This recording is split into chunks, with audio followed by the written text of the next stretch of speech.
Hey guys, Andy Sukhu, founder and CEO of Y2K Credit Solutions. Today the topic is about buying a car with bad credit or financing a car with bad credit. In my hands, I have a rare client. This client is rare. We spoke to him yesterday. These are his real-time numbers. There's a real-time situation. I'm going to use this as an example. But I want to talk to you guys about the red flags. If you see a dealership doing this, dealership doing that, and you're not comfortable, you're not understanding, and you know to yourself you have bad credit, you need to run.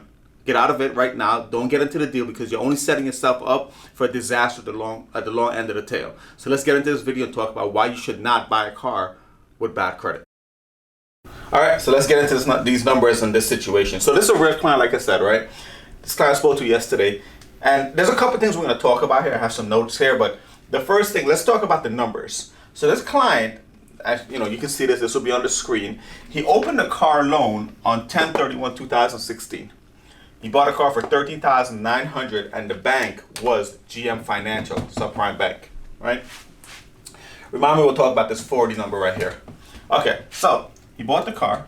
Last date of activity was July 15, 2020, 2 weeks ago roughly, right?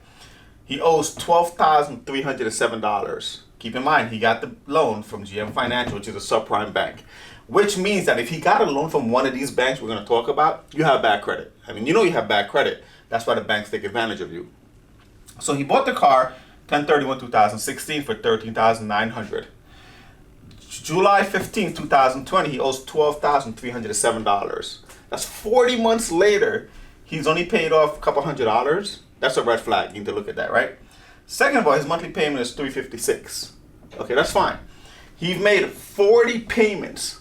So if we calculate, and $356 includes interest and all the tax and whatnot, right? So mostly principal and interest. So if you calculate $356 times 40, he has paid $12,240 on this loan, the current date, but he still owes $12,000. This is a sign that you're in an upside down negative equity car deal.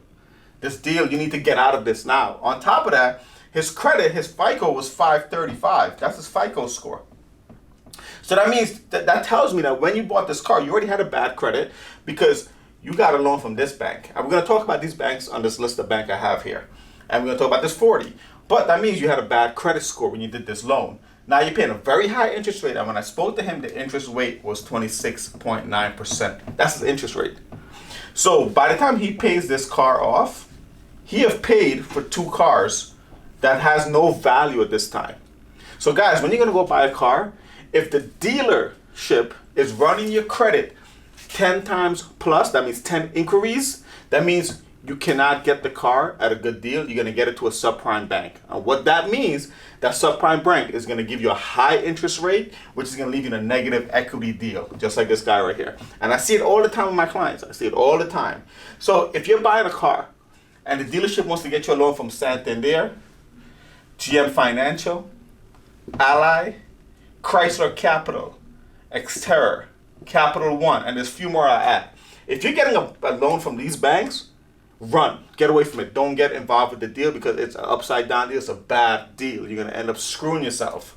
Now, the client, I'm talking to the client about fixing his credit, what needs to get done. We put in the plan together.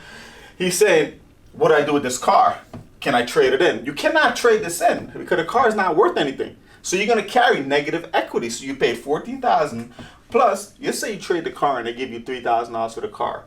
That leaves you with an $8,000 negative equity. So now you're at $14,000 plus $8,000. You're out the hole, all that money.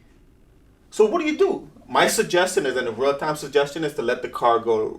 Call the bank. Tell them you do not want this car. Let them come pick it up. You're better off having them pick the car up, run the car to the auction.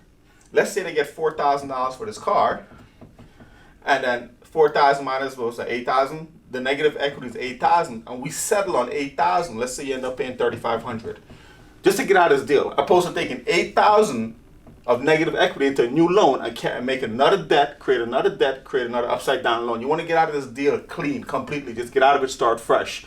The best way is to do a repossession. And whether you voluntarily repossess it, what I mean by that is if you call the bank and tell them listen, come pick the car up, or they come and pick it up, do the non-payment, it's still a repossession. Does not change the scenario. But you need to get out of this deal. And if a bank is running your credit 10 times plus 10 plus inquiries, that's a bad sign. That's a red flag. You need to run. That means they're gonna get screwed on this deal. If you're getting a loan from one of these banks, run. Do not take the loan with the bank, because you're gonna get a high interest rate and you're gonna get screwed on the deal long term. Now, the second thing I want to talk about is like, client made 40 payments, and it's stated here, right? 40 payments that he made, right? You have these companies on social media telling you that, oh, I can write a letter to get it off your credit, or we're going to claim it as fraud. How can you claim it as fraud when there was 40 payments made? You know, I have these guys in Texas and here in Valley Stream. These are the companies that follow them on social media. They're saying, hey, listen, the FCRA has to verify things in your credit, but let me get it off your credit so you can use your credit. Who cares if it comes back on later? That's the message they're telling people. You know, we want to actually say something to them about that, but we can't. You know, we're minding our own business, stay in our lane. But if somebody's telling you that and they say that's how they're going to fix your credit, oh, it's okay if we take it off your credit. It'll come back on later on, but who cares? You get to use your credit now. Just think about that for a second. Not only are you creating new debt, you're going to have old debt coming back on your credit. Now you're in a bigger hole. So you guys the lights got to come on, like, and you guys got to watch this. I put all these contents on social media and YouTube for you, not for me. I already know this. I'm trying to educate you guys. Opposed to you going into a deal and you're getting screwed and not doing your homework. So if a company's telling you, I'm going to get off your credit, or we're going to claim it as fraud, or we can write a letter, remember, and this client knows he made 40 payments. How is that possible? So where did all the 40 payments came from? The money came out of the tree? Shoot, if you grow a tree, I need to branch out. Let me know, right? Let me know where to get free money. So be careful with this. Be careful with the interest rates. Be careful with the bank. This is the biggest sign, though. Biggest sign. This bank, this bank, this bank, and inquiries. The bank is doing that to you guys. I'm telling you, you're getting into a bad deal. And at this point, who cares about saving a car? Let it go. You're better off letting the car go and settling and pay less than carrying 8,000 negative equity into a new loan. And these numbers vary because everyone's case is different. So guys, buying a car with bad credit is a no, no, no. It's a red flag. Do not get yourself involved with it. You're only going to screw yourself. And these banks, stay away from these banks. All right? If you have any questions, give us a call. This video will be on our YouTube channel with many other videos I've done and we have up there. It's for all education purpose. Like it, share it, tell a friend. Help someone stay out of the situation. It's costly, especially in these times. COVID, a lot of people not working, and you're in a bad deal, struggling to pay this. Like, guys, the light got to come on at some point too, right?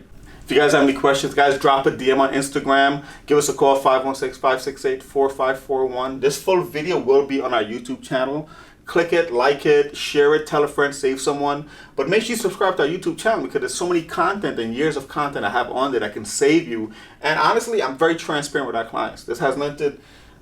I'm not trying to be a social media guru. I'm just being transparent and giving you guys real information, what other companies wouldn't give you and other people won't tell you. If you know one thing about Y2K, we're transparent, our integrity was big on that. So give us a call at 516-568-4541. If you're in this scenario, give us a call, schedule a consultation. Let's get you out of this because right now times are tough. COVID is we haven't have a solution to that yet. It's just drowning everyone. So let's help you, right? Let's help you help me, or help me help you, however it goes, right? Talk to you guys soon.